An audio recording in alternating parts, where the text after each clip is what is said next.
There is some big news in the silver market, and it could be interpreted as being really good or really bad. We'll try to make sense of it here in this video as we explore.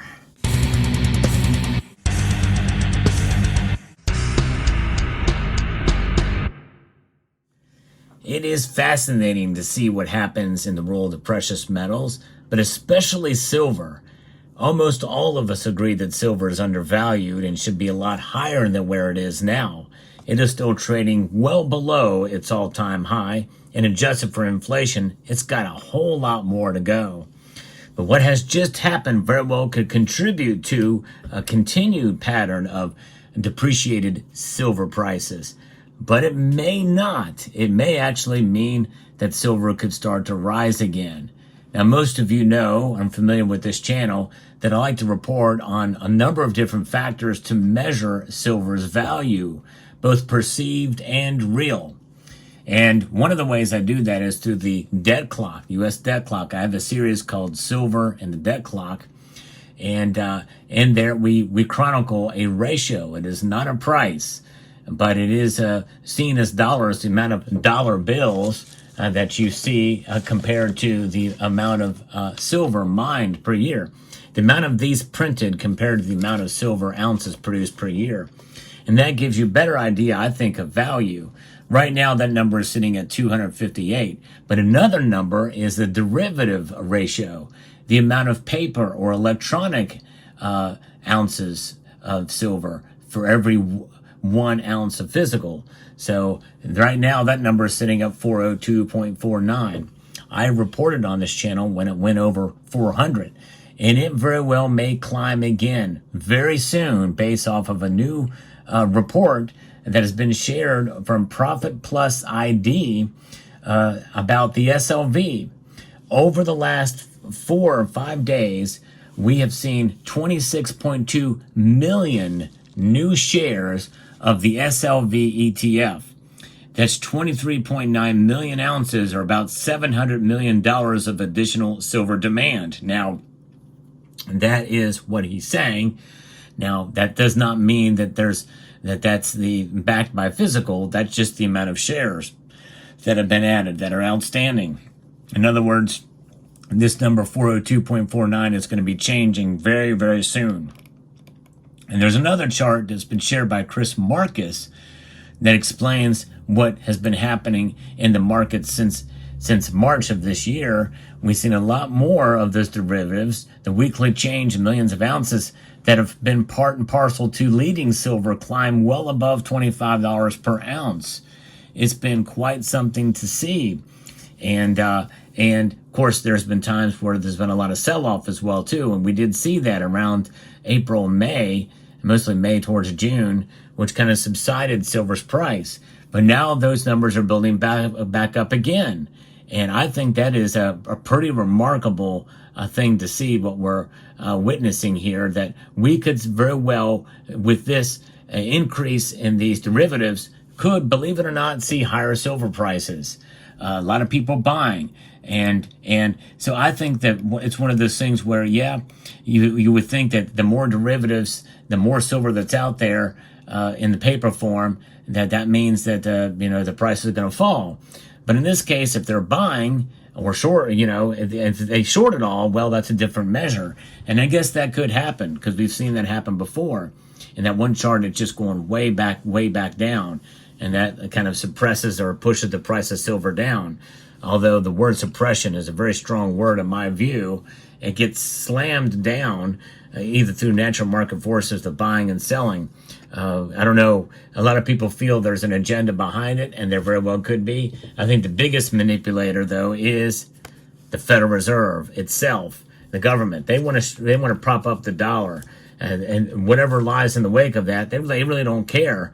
And by the way, that's up to and including jobs. And that's kind of what the idea of these raising these interest rates are, is to slow down the velocity of money. And so they do that. And many people feel that this is going to essentially add fuel to further suppress the price of silver. And who knows? And but of course, if you look back through some of the data that has been posted, it's been relatively steady for quite a number of weeks. And so these numbers pulling in here, if the trend continues, then this could lead to a fairly big move in silver's price. It just depends. And anything can happen, but a change like that is something that is quite noteworthy. And even though when you think about the millions and how much silver is moves in a market, in and of itself, and just for the past couple of days, it's not that much. But when you compound it in time and you see a trend start to form, well, it moves the needle indeed, and it can be a very big thing, especially with what Chris Marcus has shown. And I think that is something to think about. We're getting near to where we were when we saw the big increase before, almost like it's prepping up and happening at a faster pace too, by the way. So be on the lookout. Well, how long will it take for this to take effect? I think we're talking maybe weeks out, maybe even a month or two out, and it's going to have to see continued growth in this direction for that to occur. But one thing to note, the millions of ounces entering into the silver holdings was back in about February of 2023 when we saw the price go up there. Then, it was starting to climb up fairly good at that point in time as well, too.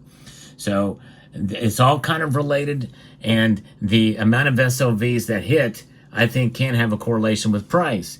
And in some cases, it may be good for silver's price moving up. But the amount of derivatives compared to every physical ounce that's out there is never really a good thing in the long run, especially if there's a lot of shorting that happens in the market. It is ripe for that kind of thing. It's ripe for manipulation because they're just trading in representations.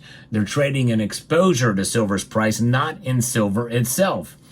You and I, and most of us in this community, we buy the physical. And there are some amongst us who buy the SLV as well, and also the PSLV, which is Sprott's physical holdings. That is probably the closest thing that you can buy in electronic form without paying the crazy premiums, is to buy the PSLV.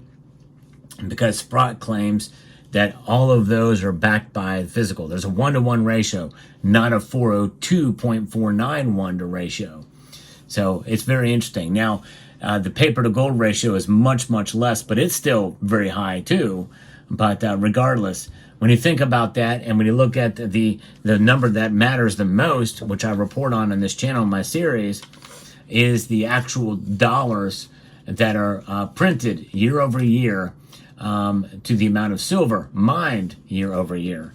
That's really the big number, the number that's most important, because that gives you an idea of how limited silver is compared to what they're doing with dollars. So interesting thing indeed. The silver market is very complex. There's a lot of things that can move the needle from one day to the next. It's not always about just the amount of ounces that are being traded in the SLV. Something is quick and easy as far as what moves the needle as far as selling and buying is exposure. A lot of this stuff is automatic. Whenever the dollar strengthens or lowers, whatever the Federal Reserve does or plans on doing, or the digestion of the news that comes out of what the Federal Reserve is planning on doing or has already done, can move that needle. In other words, I'll give you an example of this. The Federal Reserve may decide, hey, we're going to lower interest rates by 1/4 point. And then all of a sudden you see silver spike up maybe $2 in one day. And then you see the chairman of the Federal Reserve go before Congress or make a statement and says, we very well are planning likely to probably raise interest rates again within the next couple of cycles. And then, boom, silver falls down $1.25 or $1.50 or $1.75, or maybe even it loses that $2 again because they're going to raise rates, or they're talking about it, or they're hinting at raising rates again. So those are the kind of things you have to think about. Words matter, and whose words matter more than anything else in terms of the markets? The chairman of the Federal Reserve. Believe it or not, I know we hate to hear that, but indeed it is true. And I've documented that several times on this channel. It's just the way it is. But nonetheless, this is something that is big, that's happening right now. especially considering what we've seen really since about 2021. These are big numbers already, notable movement of silver, even if they are paper holdings. So let me know what your thoughts are down in the comments section below. Hope you found this video informative, insightful, and educational.